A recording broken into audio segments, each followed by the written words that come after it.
Selamat siang dan selamat datang kami ucapkan kepada Bapak dan Ibu guru hebat pada acara diseminasi materi budaya positif di SMA PGRI 1 Amlapura.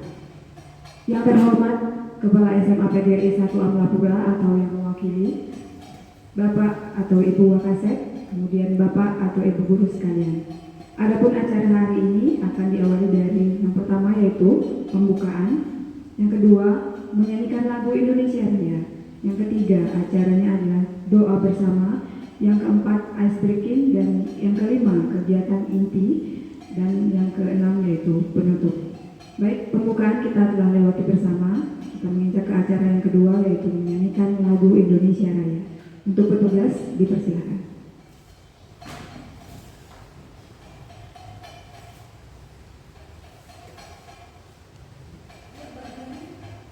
Oh ya, untuk hadirin dipersilakan berdiri.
Hadirin dimohon tetap berdiri.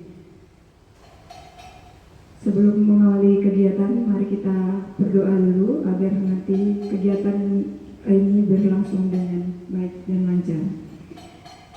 Menurut agama dan kepercayaan masing-masing, berdoa dipersilakan.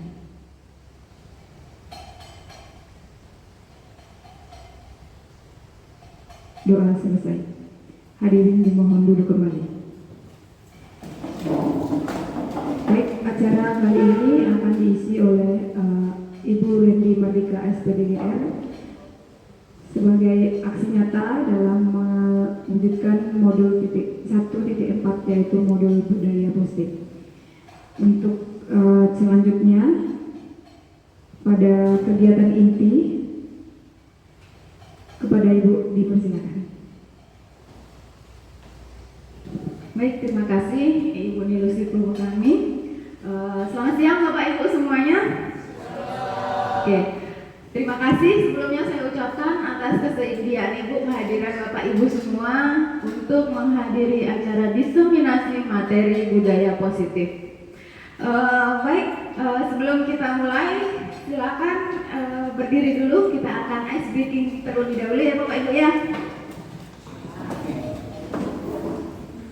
Nah, saya ada 4 tepuk. Yang pertama tepuk pagi, 1 tepuk.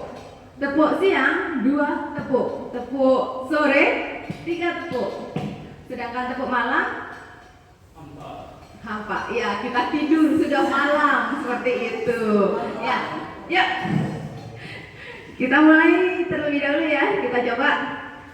Tepuk pagi, siang, malam. Tidak berbunyi, kita sudah tidur kalau malam ya.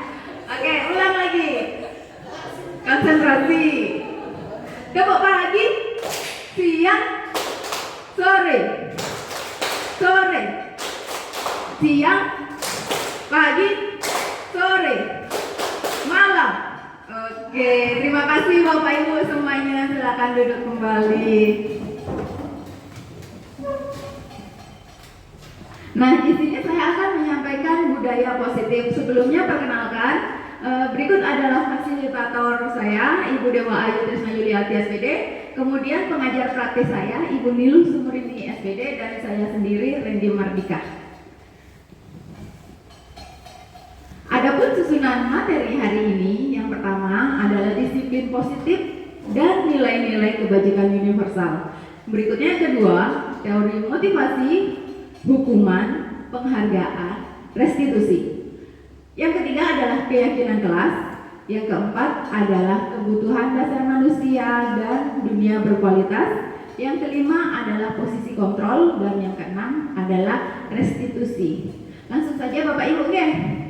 Kita masuk yang pertama. Nah, kita ada misi 30 detik. Silakan Bapak Ibu mengangkat tangannya. Bayangkan di tangan Bapak Ibu ada sesuatu yang berharga sekali. Kepalkan tangannya. Nah, untuk salah satu rekan, satu mengepal, nanti satu membuka, seperti itu ya. Jadi Ibu Novita yang mengepalkan, nanti Ibu Arginya membuka tangan Bu Novita. Bagaimana caranya supaya barang berharga itu tidak diambil oleh rekan Bapak Ibu? Oke, kita coba 30 detik waktunya. Boleh bebas mau merayu atau mau digelitikin atau bagaimana. Silakan Bapak Ibu, siapa yang mau mengepalkan? Ya, silakan. Pak Budi yang mengepal, Pak Sujana membuka kepalanya, coba. Kepalan tangan, Pak. Ini Pak, buka Pak, coba. Kita mulai sekarang. Nah, ini Ibu Yuni sudah mulai berusaha untuk membuka kepalan tangan Ibu Awi, ternyata kuat sekali. Ya, coba, dicoba, digelitingin boleh, atau dirayu boleh juga. Nah, gimana, berhasil? Udah diambil? Wah, ternyata Bapak kehilangan jadinya. Ada yang belum berhasil terbuka tangannya? Oke, waktunya habis ya Bapak Ibu. Kita sekarang coba gantian. Hartanya Bu Yuni bisa nggak diambil sama Bu Awi? Oke. Iya. Nanti dipikir nggak berhasil juga. Karena teguh pendiriannya ya Bapak Ibu ya. Oke, baik, terima kasih. Dari sini kira-kira adakah yang ingin menjawab pertanyaan, 3 pertanyaan? Apakah Anda membuka tangan Anda? Apakah rekan Anda berhasil terbuka kepalanya? Terus kemudian sesungguhnya siapa yang memegang kendali? Silakan Bapak Ibu jawab. Di sini tidak ada salah dan benar ya Bu ya. Jadi berdasarkan tadi permainan yang tadi. Boleh silakan salah satu Bapak Ibu. Siapa? Cuman ininya aja Bapak, tadi bagaimana? Berhasil terbuka enggak? Atau iya, kemudian siapa yang memegang kendali sebenarnya dari kepala itu? Terima kasih Bu. Seperti apa yang disampaikan tadi, untuk membuka kan kepala tangan itu saya lepas pasrah karena apa? Prinsip kami beriatnya. Apa yang saya miliki saya kasih pada orang lain, dan orang lain pasti akan membalasnya. Mungkin itu filosofi saya. Baik, terima kasih Bapak. Mungkin ada Bapak Ibu yang lain yang ingin beranggapan. Ya, terima kasih atas waktunya. Menurut saya yang memegang kendali adalah yang mengepal. Ya, terus jadi yang mengepal yang memutuskan apakah dia mau membuka dan diambil barang yang atau hal yang berharga itu atau tidak. Jadi yang yang memegang kendali adalah yang mengepal, yang merasa bahwa di tangannya ada benda atau hal yang berharga. keluarga. Seperti itu. Terus tadi saya sudah praktek, ternyata susah untuk mengambil atau membuka kepalanya, kecuali mungkin ada yang sudah saya pasrah gitu ya. Ya itu saja, terima kasih Bu. Iya baik, terima kasih Pak Sujana, terima kasih Bu Desa. Jadi sesungguhnya yang memegang kendali adalah diri kita sendiri, begitu nggak Bapak Ibu nggak? Ya, jadi kita mau memberikan atau kita masih berpegang teguh mempertahankan apa yang kita punya itu adalah dari diri kita sendiri. Nah, berikut adalah teori kontrol dari Dr. William Glasser. Ternyata teori kontrol itu beberapa ada yang salah Ibu, Bapak Ibu nggih. Ada miskonsepsi. Yang pertama, ilusi guru mengontrol murid. Yang kedua, ilusi bahwa semua penguatan positif efektif dan bermanfaat. Tapi ternyata tidak selalu seperti itu nggih. Terus kemudian ilusi bahwa kritik dan membuat orang merasa bersalah itu dapat menguatkan karakter. Tapi kalau kritik kita tidak dapat diterima, maka mereka semakin jatuh. Seperti itu nggih. Terus kemudian ilusi bahwa orang dewasa memiliki hak untuk memaksa. Nah, kita biasanya para guru terkadang memaksa murid seperti itu ya. Nah, ini ada perubahan paradigma dari Stephen R. Covey. Nah, dari perubahan paradigma stimulus respon berubah menjadi pendekatan teori kontrol. Nah, di situ dikatakan bahwa bila ingin membuat kemajuan perlahan, sedikit-sedikit ya Bu, nggak bisa langsung drastis seperti itu. Sedikit-sedikit ubahlah sikap atau perilaku Anda. Namun, bila ingin memperbaiki cara-cara utama kita, maka perlu mengubah kerangka acuan kita seperti itu. Jadi semua ini perubahan tidak ada yang otomatis, harus perlahan. Jadi dari stimulus respon yang realitas kebutuhan kita sama, padahal sebenarnya teori kontrolnya kita beda. Jadi kebutuhan saya berbeda dengan kebutuhan Pak Budi. Begitu juga dengan siswa, kebutuhan siswa A berbeda dengan siswa B dan seterusnya. Kemudian di bawahnya juga semua orang melihat hal yang sama, padahal tidak semua orang itu pandangannya sama. Mereka punya persepsi masing-masing dan gambaran yang berbeda dan seterusnya. Nanti bisa saya share untuk filenya, bisa Bapak Ibu pelajari lagi. Nah, mohon maaf sebelumnya nih Bapak Ibu, di sini saya bukan menggurui, tapi kita sama-sama berproses untuk belajar. Nah, saya ini menyampaikan hasil dari pendidikan guru penggerak saya ke Bapak Ibu tentang budaya positif seperti itu.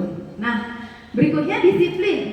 Kita sering mendengar kata disiplin ya, dari kita SD, dari kita sekolah sampai kita menjadi guru seperti itu. Jadi yang terlintas itu disiplin itu tata tertib. Terus kemudian apa lagi Bapak Ibu? Peraturan. Terus ada lagi ya, hukuman. Nah, padahal menurut Bapak Ki Hajar Dewantara ini, disiplin positif itu tidak harus kita memberikan hukuman kepada seseorang.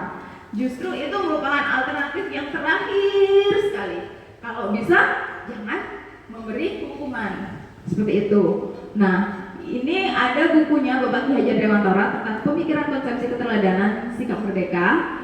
Beliau mengatakan bahwa di mana ada kemerdekaan, di situ harus ada disiplin yang kuat. Sesungguhnya disiplin yang bersifat self-disiplin yaitu diri kita sendiri, mewajibkan kita dengan sekeras-kerasnya. Jadi terkadang Bapak Ibu menghukum siswanya kalau siswa itu tidak merasa dari dalam dirinya sendiri, juga percuma. Seperti itu ya Bapak Ibu ya. Seperti itu. Nah, sehingga dikatakan bahwa disiplin diri yang memiliki motivasi internal seperti itu. Jika kita tidak bisa memiliki motivasi internal, maka memerlukan pihak lain untuk mendisiplinkan kita, atau motivasi eksternal yang berasal dari luar, bukan dari dalam diri kita. Jadi kita juga ada peran untuk membantu mereka. Kita termasuk yang eksternal itu membantu, tapi tetap harus dari dalam diri siswa tersebut. Nah, adapun nilai-nilai kebajikan, nilai kebajikan adalah sifat-sifat manusia yang merupakan tujuan mulia yang ingin dicapai setiap individu. Nah, pada nilai kebajikan ini juga sama, memiliki motivasi intrinsik yang terbangun, seperti itu. Nilai kebajikan yang sudah sering kita dengar yaitu nilai kebajikan dari P5, Proyek Penguatan Profil Pelajar Pancasila. Di sana ada 6 dimensi ya Bapak Ibu ya. Di situ mulai pertama, beriman dan bertakwa kepada Tuhan Yang Maha Esa, mandiri, bernalar kreatif, kebinekaan global, bergotong royong dan kreatif. Nah, seperti itu.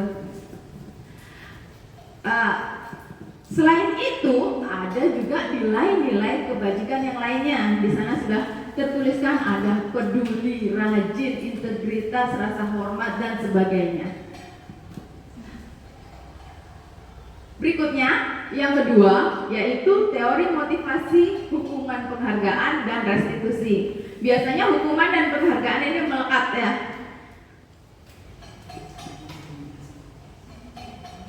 Nah, menurut Dian Gosen, ada 3 motivasi perilaku manusia.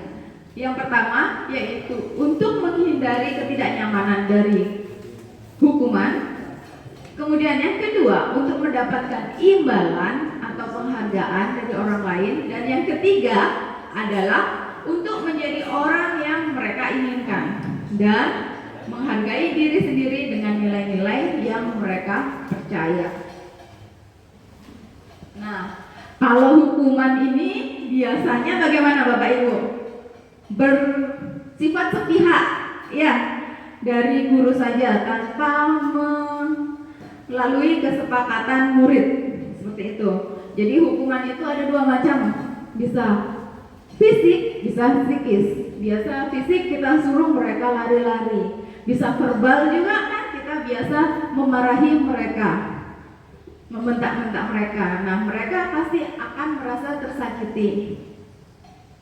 Berikutnya adalah konsekuensi. Nah, konsekuensi ini sifatnya lebih enak seperti itu, karena konsekuensi ini sudah terencana dan sudah disepakati oleh guru dan murid. Jadi murid pasti sudah tahu jika mereka melanggar apa konsekuensi yang mereka terima, seperti itu. Yang terakhir adalah restitusi. Nah, di sini ada segitiga restitusi, nanti akan dijelaskan lebih lanjut. Jadi restitusi ini proses menciptakan kondisi bagi murid untuk memperbaiki kesalahan mereka, sehingga mereka bisa kembali pada kelompok mereka dengan karakter yang lebih kuat.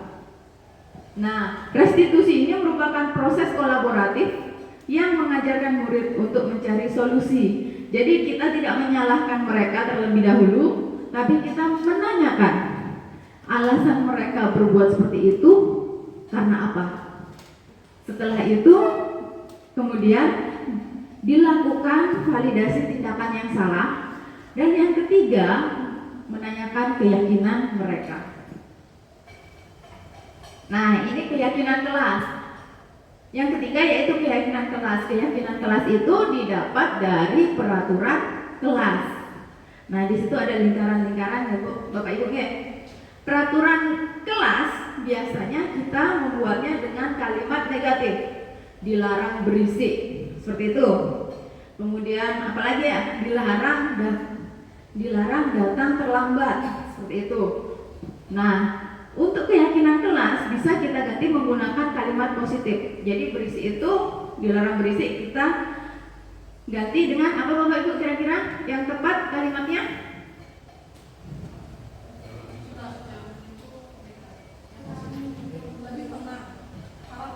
Harap tenang. Terus kemudian jangan datang terlambat, dilarang datang terlambat. Datang tepat waktu. Tuh. Oke. Terus dilarang berbicara saat guru mengajar. Nah, dilarang kan kalimat negatif kita ganti ke kalimat positif menjadi menghargai dan menghormati guru dan teman, seperti itu. Nah, sebelumnya ada pertanyaan romantik nih Bapak Ibu ya. Mengapa kita memiliki peraturan tentang penggunaan helm pada saat mengendarai kendaraan roda 2? Kemudian mengapa kita memiliki peraturan tentang penggunaan masker dan mencuci tangan setiap saat? Mungkin Bapak Ibu silakan, siapa yang ingin menjawab?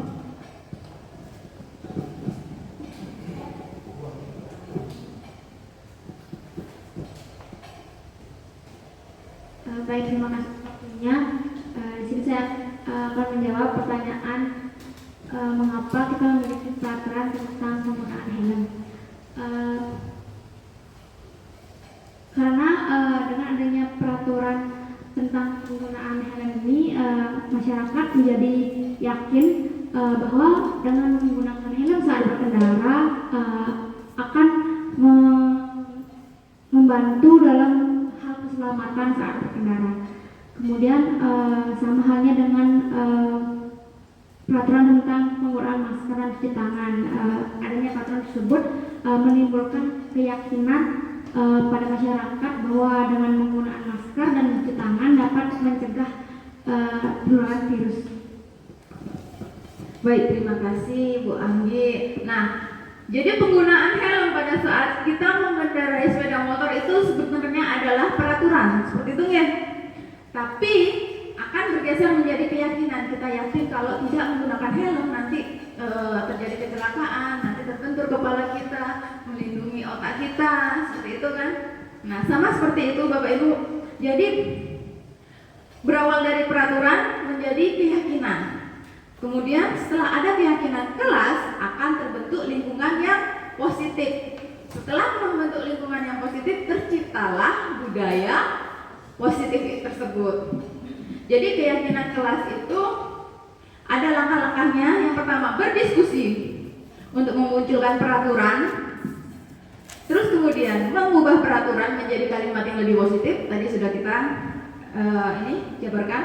Menyarikan peraturan menjadi nilai-nilai kebajikan, keyakinan kelas. Kemudian yang keempat, berdiskusi mengenai gambaran perilaku yang mencerminkan keyakinan kelas. Yang kelima, berdiskusi mengenai peran seluruh warga kelas. Jadi kita harus melibatkan seluruh warga kelas untuk keyakinan kelas. Kalau keyakinan sekolah, berarti kita harus melibatkan seluruh warga sekolah. Jadi mulai dari kepala sekolah, wakil kepala sekolah, bapak ibu guru, bapak ibu karyawan, murid, dan tidak menutup kemungkinan juga kita bekerja sama dengan orang tua, seperti itu. Yang terakhir, meninjau ulang keyakinan kelas dari waktu ke waktu. Nah, berikut adalah contoh-contoh keyakinan kelas yang sudah menggunakan kalimat positif. Nah, dari pembuatan keyakinan kelas kita, pembuatan keyakinan sekolah itu nanti kita pasang poster di masing-masing kelas supaya mereka bisa membacanya setiap saat dan mengingatnya. Akhirnya mereka membiasakan diri untuk melaksanakan keyakinan kelas tersebut. Berikutnya adalah kebutuhan dasar manusia dan dunia yang berkualitas. Nah, kebutuhan dasar manusia itu ada 5. Yang pertama adalah kebutuhan untuk bertahan hidup. Yang kedua, penguasaan. Yang ketiga, kasih sayang. Nah, siapa sih yang gak mau mendapatkan kasih sayang? Dan rasa diterima, kemudian kebebasan dan kesenangan. Nah, mungkin murid-murid kita yang bermasalah itu pasti ada kekurangan kebutuhan dasar manusia tersebut. Mungkin mereka nggak dapat kasih sayang di rumah, seperti itu. Mungkin mereka menginginkan kebebasan, atau mungkin mereka hanya menginginkan kesenangan, seperti itu. Jadi manusia pasti akan mencari kebutuhan dasar, akan mencari dan memenuhi kebutuhan dasar manusia tersebut. Kelima itu.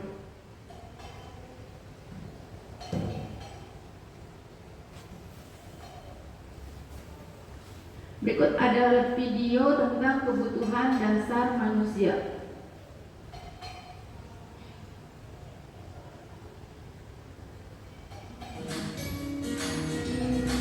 Silakan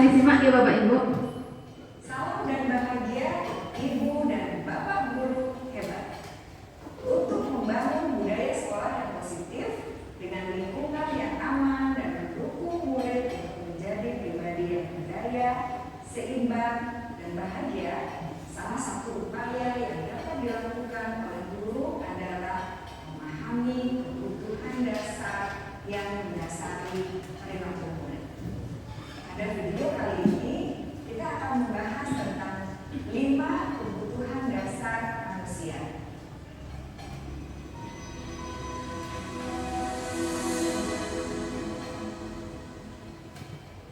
Ki Hajar Dewantara dalam salah satu kutipannya menyatakan, kita ambil contoh perbandingannya dengan hidup tumbuh-tumbuhan.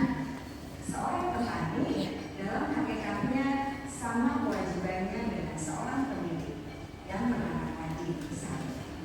Hanya dapat menuntun tumbuhnya padi, dia dapat memperbaiki kondisi tanah, melihara tanaman tadi, memberi pupuk dan air, membasmi ulat-ulat atau jamur-jamur yang mengganggu hidup tanaman padi, dan lain sebagainya.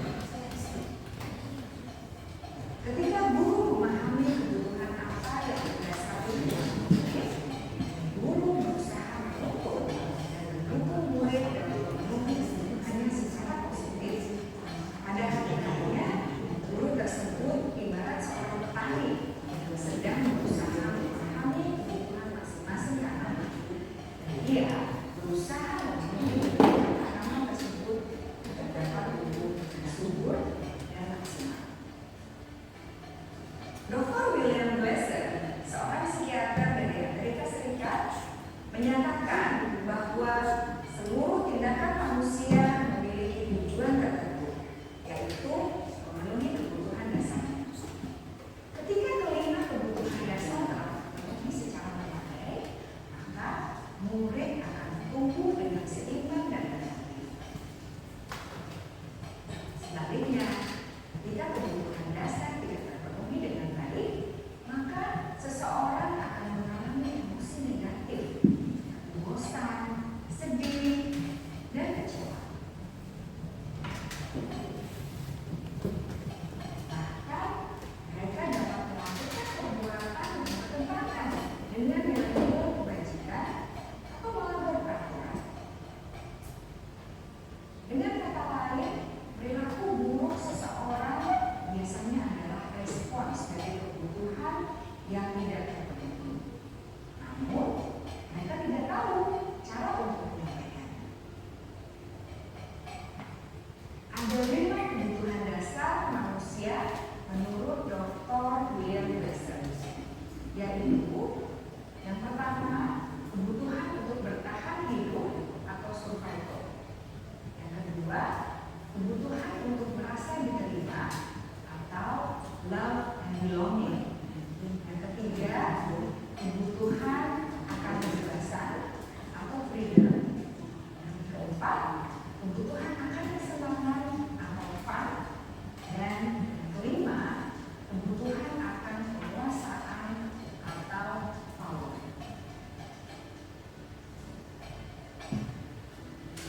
Kebutuhan dasar yang pertama adalah kebutuhan yang bersifat fisiologis untuk bertahan hidup atau survival. Misalnya, kesehatan, rumah, dan makanan. Kebutuhan biologis sebagai bagian dari proses reproduksi termasuk kebutuhan untuk tetap bertahan hidup. Kebutuhan untuk merasa aman juga termasuk dalam kebutuhan ini.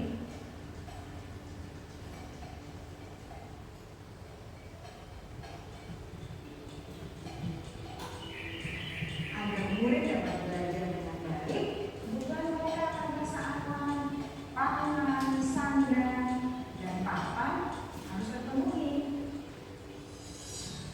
Bagaimana mungkin mereka dapat belajar dengan baik bila mereka datang ke sekolah dengan perut yang lapar atau bila rumah mereka kebanjiran?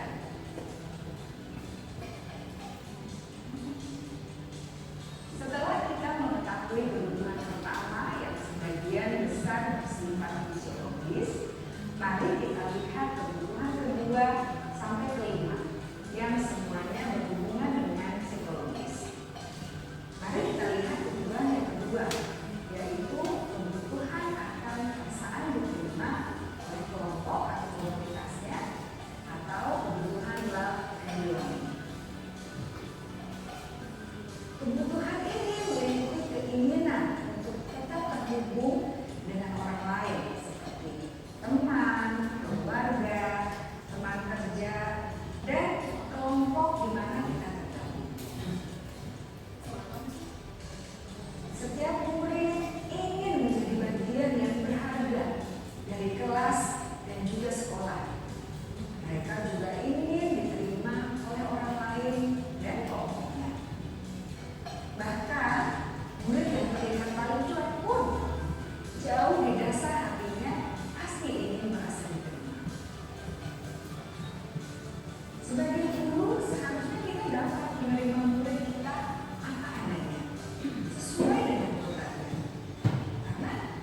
murid adalah unik.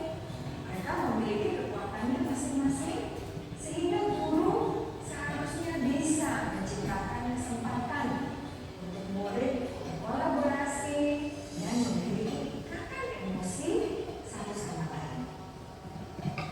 Murid-murid yang memiliki kebutuhan yang besar untuk merasa diterima, biasanya mereka belajar karena suka pada gurunya, dan mereka juga suka bekerja dalam kelompok.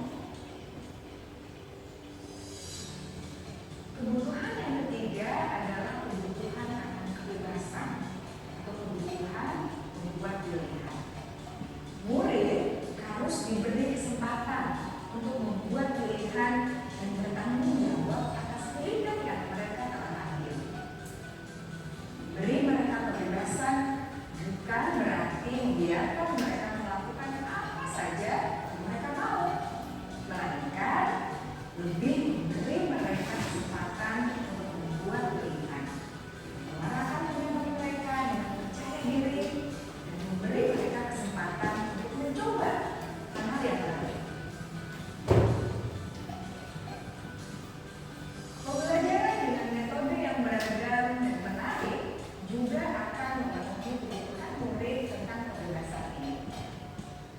Pembelajaran berdiferensiasi, di mana guru menyediakan beberapa jenis tugas yang bisa dipilih oleh murid sesuai minat mereka, sangat baik untuk mengembangkan murid menjadi lebih mandiri dan memiliki motivasi internal. Karena kebutuhan akan kebebasan pada dasarnya adalah kebutuhan untuk mandiri, memiliki otonomi, memiliki pilihan, dan mampu mengendalikan arah diri sendiri.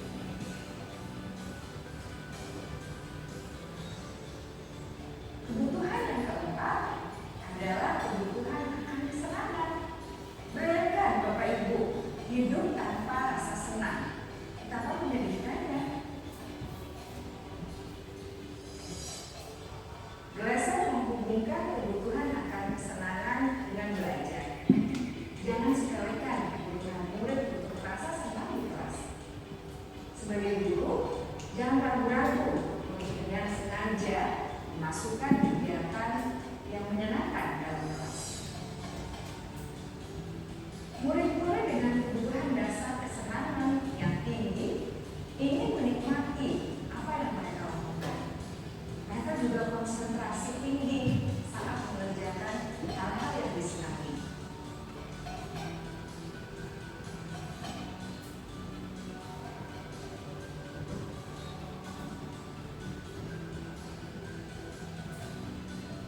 Kebutuhan yang kelima adalah kebutuhan akan penguasaan. Setiap murid memiliki kebutuhan untuk merasa kompeten, menjadi terampil, diakui pencapaian dan keterampilannya,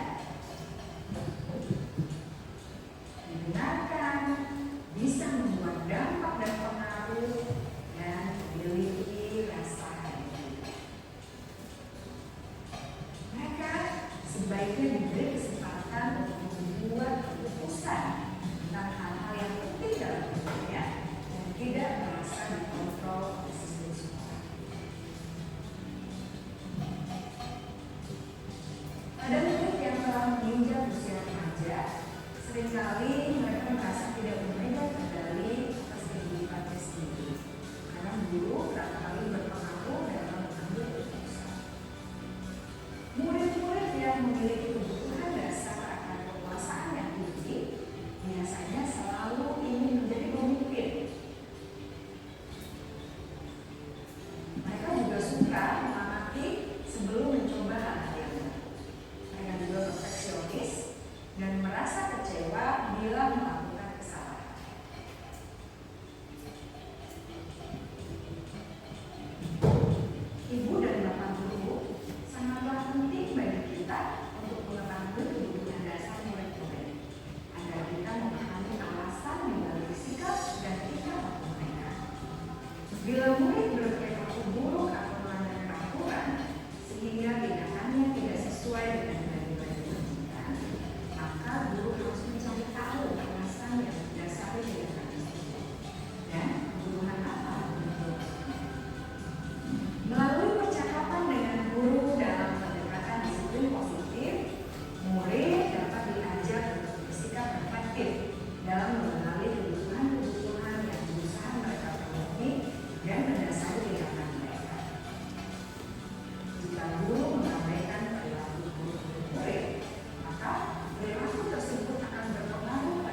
Nah, tadi dari video tersebut ada pesan terakhir, yaitu mari kita menjadi guru hebat yang memahami kebutuhan hidup murid kita.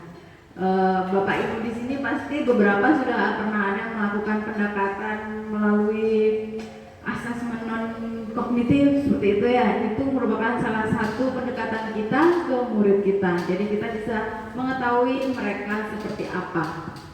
Baik, selanjutnya dunia berkualitas. Dunia berkualitas ini adalah tempat khusus dalam pikiran Anda, tempat Anda menyimpan gambaran representasi dari semua yang Bapak Ibu inginkan. Bisa berisi orang-orang, bisa berisi hal apa saja yang terbaik di hidup kita. Kemudian ada banyak seperti itu untuk merasa bahagia dan terpenuhi. Nah, menurut Dr. William Glasser, seperti album foto, isinya tidak terlalu banyak tapi benar-benar terbaik. Nah, Bapak Ibu pasti punya pengalaman-pengalaman yang terbaik, Bapak Ibu kan. Nah, kebutuhan dasar ini bersifat lebih umum dan universal, sedangkan dunia berkualitas ini lebih unik dan personal. Nah, dalam dunia berkualitas ini ada diantaranya siapa saja orang penting dalam hidup Anda, mungkin anak, suami, orang tua, dan lain sebagainya. Terus pencapaian apa yang membanggakan bagi Bapak Ibu? Terus apa yang paling bermakna bagi Bapak Ibu dalam hidup Bapak Ibu? Dan lain-lain, banyak. Sama seperti kita, murid juga memiliki dunia yang berkualitas. Tentunya kita sebagai guru ingin memasukkan hal-hal yang bermakna dan nilai-nilai kebajikan kepada murid-murid kita. Jadi masuk ke dalam dunia berkualitas mereka. Yang kelima adalah posisi kontrol. Posisi kontrol itu bagaimana cara kita menangani murid. Nah, di sini ada 5 posisi kontrol yang diterapkan oleh seorang guru. Yang pertama adalah penghukum. Yang kedua, pembuat merasa bersalah. Yang ketiga, teman. Yang keempat, pemantau. Yang kelima, manajer. Nah, kira-kira Bapak Ibu ini sudah ada di posisi keberapa? Penghukumkan atau pembuat merasa bersalah atau sudah berteman dengan anak-anak, pemantau atau manajer. Kira-kira menurut Bapak Ibu manakah posisi yang paling baik dari ke-5 posisi kontrol tersebut? Teman dan pemantau. Ada mungkin jawaban yang lain Bapak Ibu? Manajer. Oke. Sekarang kita bisa melihat sama-sama bagaimana tentang 5 posisi kontrol. Seperti apa posisi kontrol itu? Di sini ada satu kasus, tapi Bapak Ibunya, Ibu gurunya menjadi 5 posisi kontrol sekaligus. Positif restitusi, salah satu program yang dikembangkan adalah 5 posisi kontrol. 5 posisi kontrol dalam restitusi adalah proses perjalanan seorang pendidik agar dapat mengenali dirinya. Pada video kali ini, kita akan membahas tentang 5 posisi kontrol yang dikembangkan oleh Diane Dawson dan contoh penerapannya.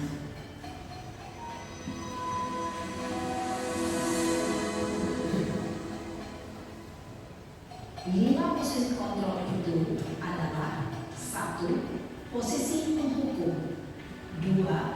Posisi pembuat merasa bersalah, 3. Posisi teman, 4. Posisi pemantau atau monitor, dan 5. Posisi manajer. Untuk lebih memahami kelima posisi tersebut, mari kita saksikan kasus Nathan yang terlambat hadir 20 menit di sekolah dan melihat bagaimana kelima posisi kontrol dalam menghadapi masalah tersebut.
Ini posisi kedua.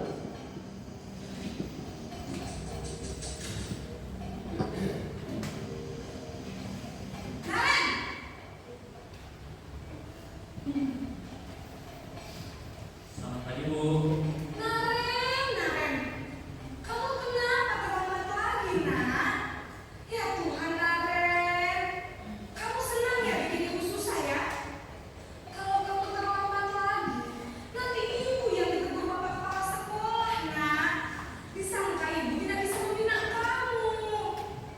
Duh, gimana ini? Maaf, Bu.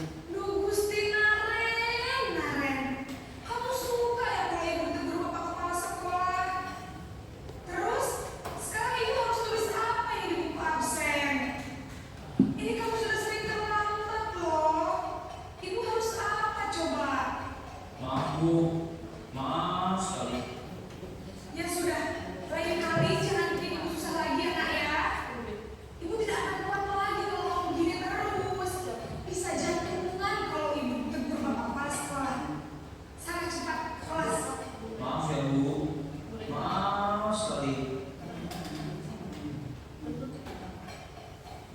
Posisi pembuat rasa bersalah berbicara dengan nada tenang, cenderung lembut, namun kata-kata yang diutarakan membuat murid merasa menjadi orang yang gagal, memandang buruk dirinya sendiri, merasa tidak berharga, dan tidak sanggup membahagiakan orang lain.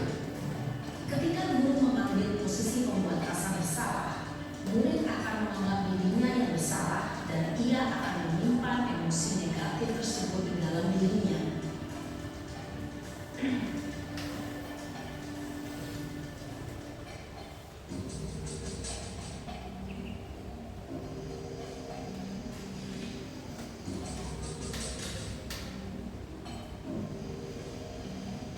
Naren,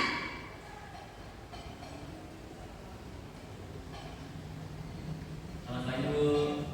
wah, sudah jam berapa ini, nak? Terlambat lagi ya, sayang. Iya, Bu.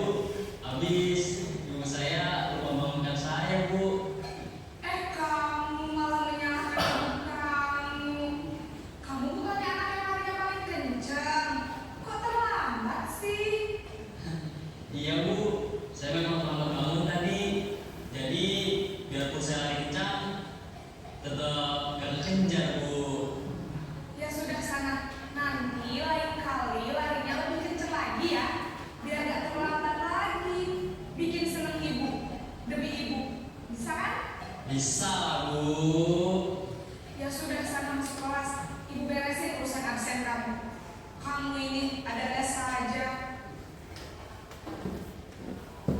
Dalam posisi teman, guru berbicara dengan nada suara ramah, akrab, cenderung bersenda gurau untuk menjaga suasana tetap santai. Murid akan merasa senang, aman, dan akrab dengan guru. Identitas yang tercipta adalah identitas sukses atau berhasil. Namun, perlu diingat, karena ini masih dorongan eksternal, maka ada faktor ketergantungan dari murid kepada orang tertentu. Di sini guru absennya, sehingga di lain waktu murid bisa berperilaku baik, namun hanya kepada orang-orang tertentu saja.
Ini posisi yang terakhir yaitu posisi manajer.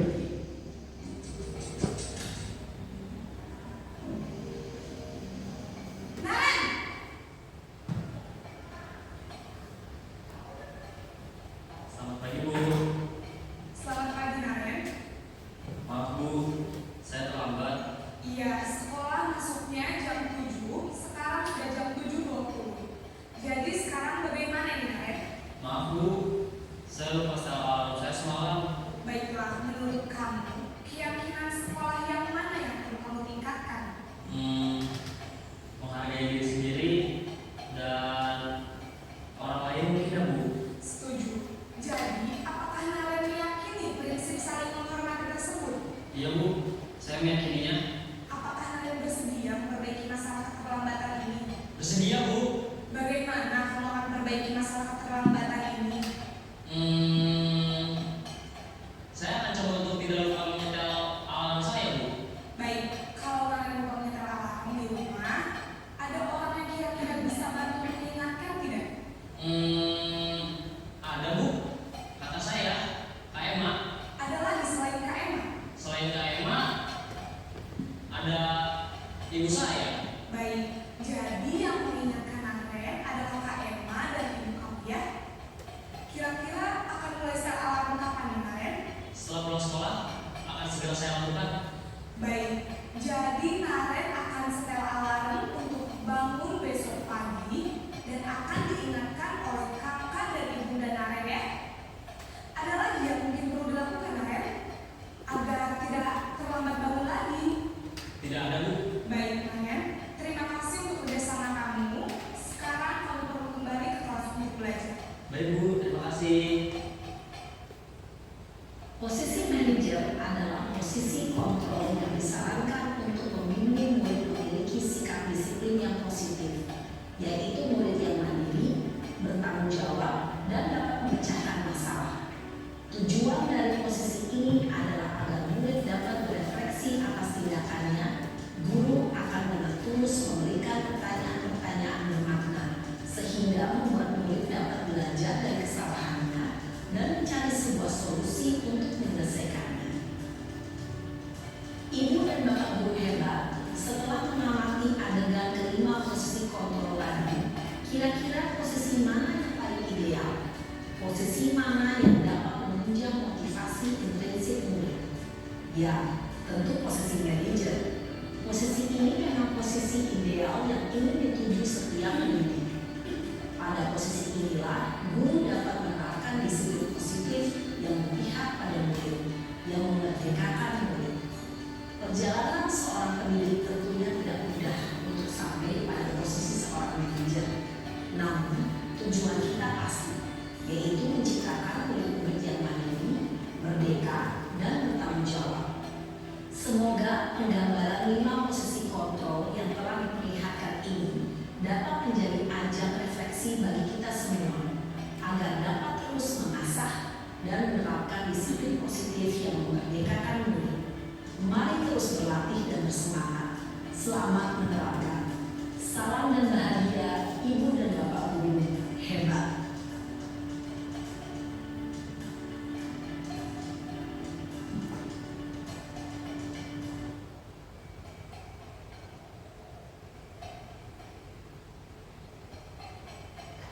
Nah, posisi apakah yang sering kita lakukan Bapak Ibu? Tergantung kasus dan tergantung siswanya. Kadang kita bisa jadi teman, kadang kita bisa jadi penghukum kalau memang siswanya benar-benar seperti itu. Tapi yang diharapkan posisi mana yang paling ideal Bapak Ibu? Manajer, betul sekali. Memang butuh prosesnya Bapak Ibu ya untuk ke posisi manajer tersebut. Nah, ini adalah di manajer itu nanti ada motivasi intrinsik. Kalau yang penghukum, pembuat merasa bersalah, teman, pemantau itu masih motivasi eksternal seperti itu ya. Nah, kalau yang penghukum dan pembuat merasa bersalah itu identitasnya masih gagal. Nah, untuk yang teman, pemantau, manajer, identitasnya sudah berhasil atau dikatakan sukses. Itu tadi dari guru, nah yang ini dari murid. Bagaimana tindakan murid. Nah, yang terakhir kita sudah sampai yang terakhir yaitu segitiga restitusi.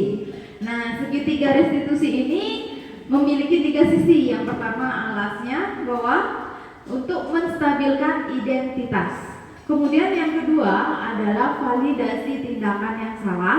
Sedangkan yang ketiga adalah menanyakan keyakinan. Nah, pada menstabilkan identitas ini mengubah identitas diri anak dari orang yang gagal karena melakukan kesalahan menjadi orang yang sukses. Jadi di menstabilkan identitas ini kita tanyakan dulu mengapa dia berbuat seperti itu, apa dasarnya dia berbuat seperti itu. Nah, kita stabilkan dulu, kemudian membesarkan hatinya, bapak ibu dulu juga pernah berbuat salah. Nah, seperti itu. Kemudian yang kedua adalah validasi tindakan yang salah.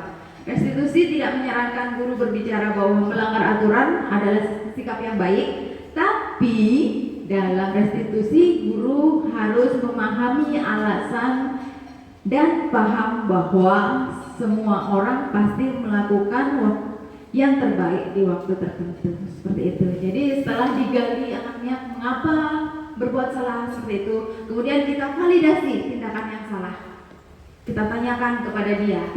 Kemudian yang terakhir menanyakan keyakinan kelas. Nah, ini keyakinan kelas nanti kita akan buat ya Bapak Ibu nih, mungkin nanti kita sempatkan waktu untuk kita bersama-sama belajar membuat keyakinan kelas, terutama para wali kelas. Nah, ketika langkah 1 dan 2 sudah tercapai, maka anak siap dihubungkan ke nilai-nilai yang dia percaya untuk mengajak menjadi orang yang dia inginkan, seperti itu. Jadi untuk segitiga restitusi tadi penggambarannya ada di posisi manajer tadi. Jadi posisi manajer yang telah ibu lihat, bapak ibu lihat video tadi, yang pertama dia sudah menstabilkan identitas. Jadi setiap orang pernah melakukan kesalahan, bukan kamu satu-satunya yang salah. Kemudian setelah stabil identitasnya dia, kita melanjutkan ke validasi tindakan yang salah. Jadi tanyakan, kamu tentu mempunyai alasan mengapa melakukan itu. Tadi terlambat bangun, seperti itu. Terus kemudian ada cara yang lebih efektif mendapatkan apa yang kamu butuhkan. Yang terakhir menanyakan keyakinan kelas yang telah disepakati antara guru dan siswanya. Kemudian kamu ingin menjadi orang yang seperti apa? Dengan keyakinan tersebut kita mengharapkan supaya siswa itu tidak mengulang kembali kesalahan yang sama. Oke, saya skip aja video restitusi tadi sudah. Nah, jadi di segitiga restitusi tadi, ini tadi sudah dijelaskan. Kita lanjut.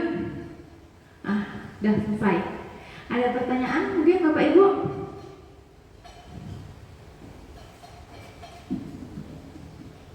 Baik, kalau tidak ada saya tutup dulu. Terima kasih. Sebelumnya mohon maaf apabila saya ada salah kata, baik sengaja atau tidak sengaja. Saya tutup dulu. Om Santi. Saya kembalikan lagi ke Ibu Nilusri Purwani. Terima kasih.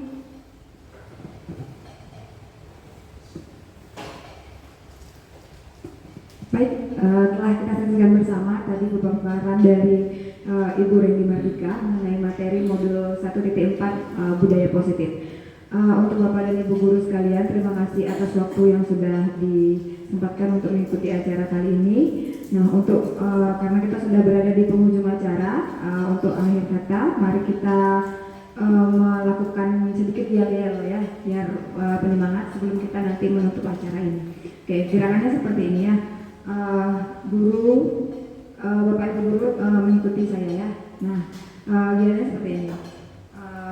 Di situ ada 3 kata, tergerak, bergerak, dan menggerakkan, itu ya. Nah, tergerak, bergerak, menggerakkan.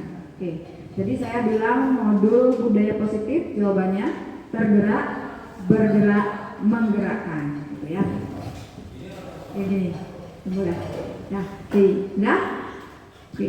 Modul budaya positif, tergerak, bergerak, menggerakkan. Oke, baik, terima kasih Ibu. Terima kasih kita semua.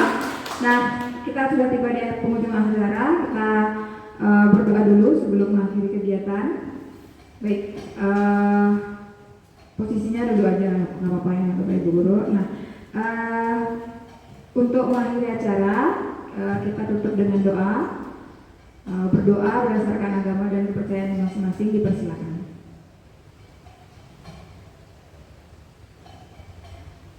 Berdoa selesai. Oke, terima kasih Bapak dan Ibu Guru sekalian. Untuk acara hari ini ditutup dengan para santi. Om Santi Santi.